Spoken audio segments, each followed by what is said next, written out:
Welcome to Better Health Together, and you'll see that I have here two of our esteemed partners, shall I say, in the Minister for Health, Roger Cook. G'day. And Pip Brennan, the CEO of the Health Consumers Council. Hello. And we're here to have a conversation about obesity, which many of you will know is a wicked problem, I would say. The conversation that we're building on today is really the next steps from a summit that we collaboratively held here in WA, which fed into a Healthy Weight Action Plan. Yep. So a great initiative, very collaborative, and will start to roll out. However, first question, what's the impact obesity is having on our community and on our health system? Well, I guess the impact on our community generally is profound. 67% of adults, 25% of kids are either overweight or obese. This is a significant problem for our community.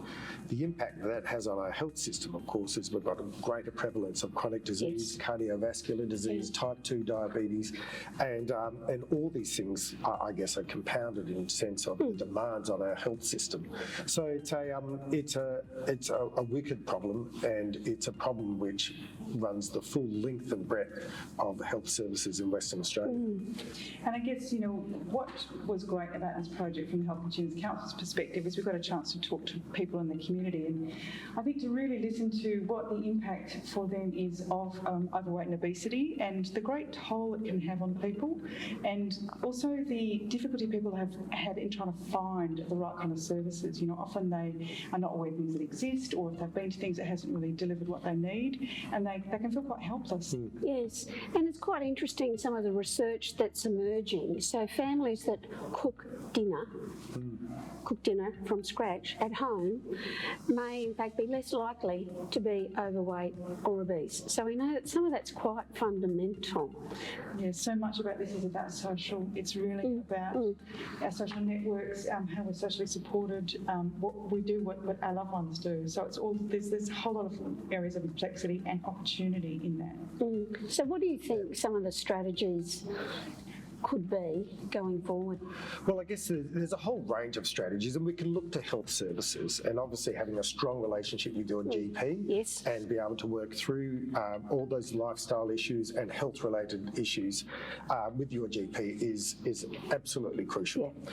It's also important, of course, to make sure that you've got the right sort of acute services when people do find that they develop acute conditions associated with obesity or being overweight. But fundamental at the beginning of this process is an public health education message, which is about how we can live happier, healthier lives, and making sure that the community as a whole, everyone is socialised around those mechanisms, and that's where we come into some really big challenges as a community. Yeah, and I guess it's really interesting to have a think about what can we do at local government level and even below local government level. What can we do with that community groundswell? Yep. The answer really is, a lot of this answer I think is in the hands of the community. I think also the GP is got a real opportunity to really help too. Like, we had some conversations about one woman described her experience as her GP talking to her and saying, we can do this together, and it just gave her this extra confidence. So I think that because people do go to their GPs, many more people are going to go to their GPs are going to go to hospital. Absolutely. Yeah. And to be fair, we know from general practice these are difficult conversations, because sometimes the parent of the child doesn't necessarily see that the child is overweight or becoming overweight. So one of the strategies we're putting in place is assisting GPs not only with resources about managing people who might be overweight, but how to have the conversation that goes to your point. We can do this together. Absolutely. And I think there's a case to be made for Medicare rebates and other funding mechanisms to really be reconfigured to encourage those sort of conversations with their GP. Yeah. So it doesn't have to be a 7-minute consult. It doesn't have to be simply about the dispensing of medicine. That's right. It can be a whole range of things that activities that should be able to take place in the context of your primary health care. It's so more about wellness Yes. rather than sickness. Absolutely, Yes. absolutely. Well, thank you very much for your time. Great conversation, one that's going to continue, no doubt, Yes. through all sorts of forums. Oh, this is good. This is a generational Yes. issue. It impacts on our lives about the food you eat at your local supermarket, about the activities you undertake at school. This was going to run the length and breadth of our entire community. Yeah. Yeah, and I think the vision really is there's so much great work already going on. It's about Yes. how can we continue to link up with people and amplify the work together. No, well, it is. It's better health together.